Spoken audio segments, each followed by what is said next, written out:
nighttime, when they get off, it is such a bright time, 'cause my train is headed for freedom, my train. My train is headed for sunshine, my train. My train is headed for sunshine, my train. My passengers had enough of sadness. They're going where they will find some gladness, 'cause my train is headed for freedom.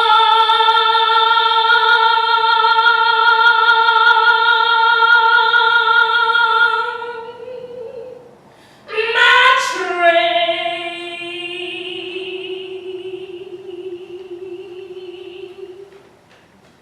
Sir, I am here to prepare a hearty meal for you. I hear that tomorrow is a big day. There's lots of work to be done.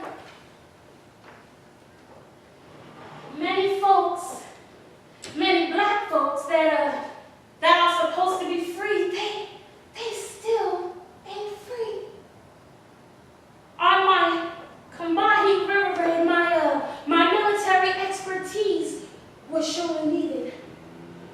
General Gilmore wanted to know of my awareness of the plantation, so I was asked by him to sit in on that secret meeting. Now, it was just my duty to free those black slaves. So, at that secret meeting place, I told him what I did. Days before the raid, I had stopped at each and every plantation. Then when it was time to get started, we had stopped our boats. And we waited for hundreds of slaves to be freed. And I would always be singing my special song that would always give them their signal, letting them know that I was there and ready to bring them to freedom. Old Town Moses, way down in Egypt's land, tell old Pharaoh to let my people go. They need not always weep and mourn. Let my people go.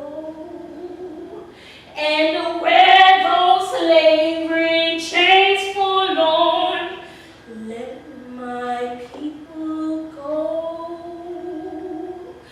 Old Town Moses, way down in Egypt's land, oh, tell old Pharaoh to let my people go. To let my people go. Sir, back in Boston, when I was there, Governor Andrews sent me down here. So you see, the both of us were influenced by the governor. Now, so you just go on ahead and, eat some of this meal here. Now, what I had done for the governor was I had helped to nurse the wounded soldiers of the 54th and to help them get them to fight. So, as they were there preparing and as I nursed them so they could fight, I then went back to the Gullah Islands, and then I freed those black people there because their masters had just up and left them. There was nothing else for them to do.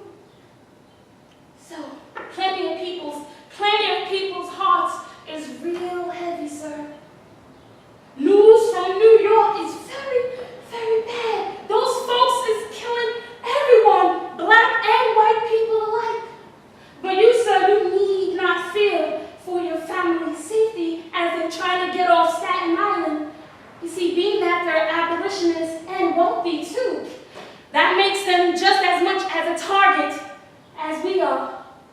But you need to worry now, because God did hear your prayers. So go down and take some of this food for your journey tomorrow. My cooking will give you so much strength, and then you will be able to lead the 54th. And then when those black men from the 54th, when they hear the news of what happened in New York, it will give them the will to fight as well.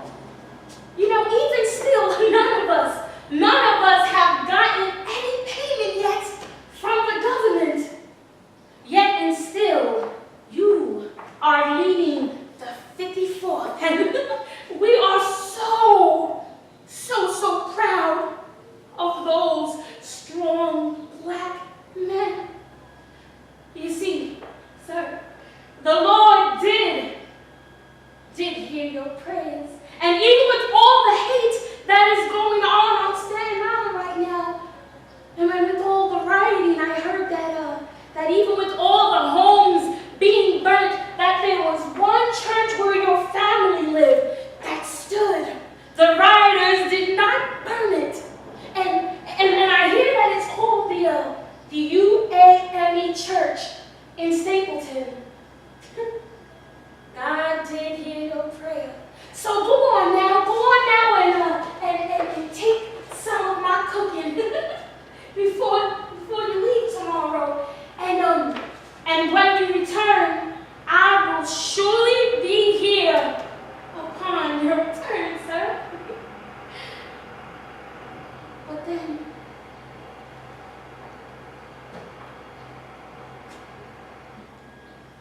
But then we heard the small guns, and that was the lightning.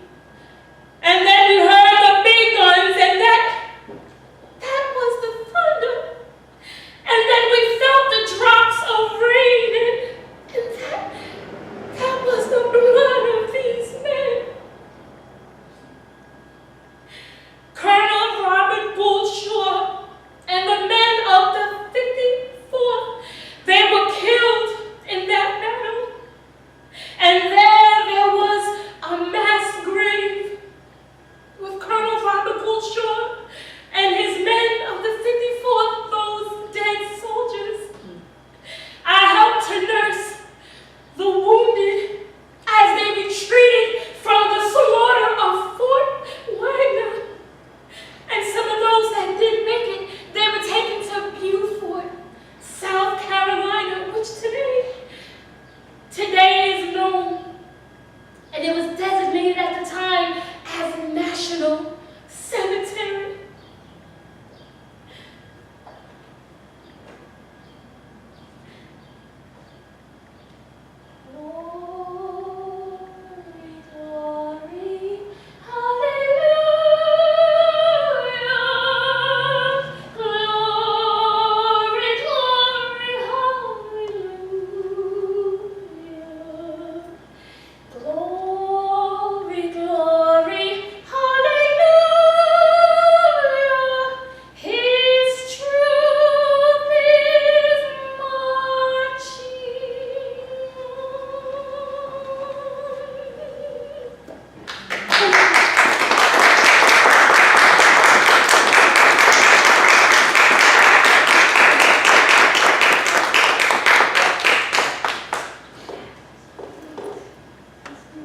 The importance of that message is that history has stated that Harriet Tubman did feed Colonel Robert Bullshaw his last meal prior to his death.